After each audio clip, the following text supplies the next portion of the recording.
Okay, we're in section 2.3 of Math 113. This one's just primarily going to be using your calculator. So these will be to find the trig functions that don't have the special angle trig functions. Things that you can't come up with a 30, 60, 90 or 44, 45, 45, 90 references. So these are things that you just are going to have to learn to punch into your calculator. Now, very first step you need to do is to make sure that your calculator is in degree mode. It really needs to be in degree mode, and if it's not in degree mode, it's not going to work like it needs to be. So, again, it needs to make sure that you need to make that it's in degree mode. I'm trying to get my marker to work here. So those are some of the things that you have to do.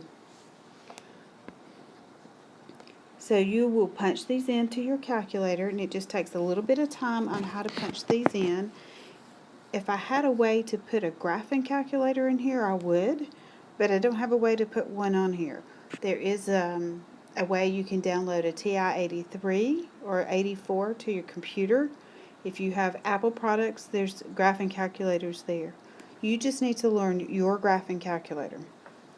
So basically, you're going to punch in, simply just going to use the sign button, and you're going to key in 49 degrees, 12 minutes, and when you get done, it's going to spit out a decimal of 75699505557.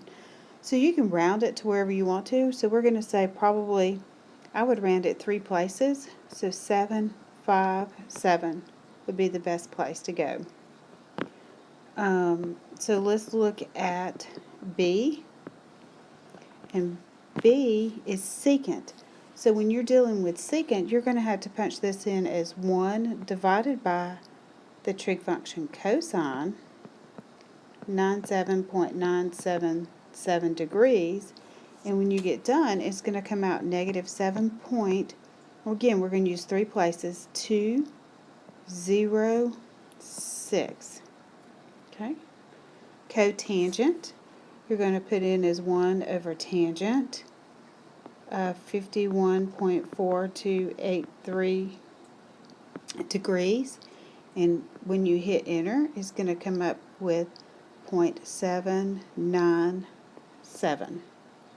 And then D is sine of negative, so you can punch that straight in, sine of negative 246. Make sure you're using the negative sign and not a subtraction sign, or you're going to get an error. And it's going to come out as 0.914 if we round it to 3 places. Now, the other functions down here, we're still using the calculators, but this time we are looking for theta. So we're trying to find the angle measurement itself.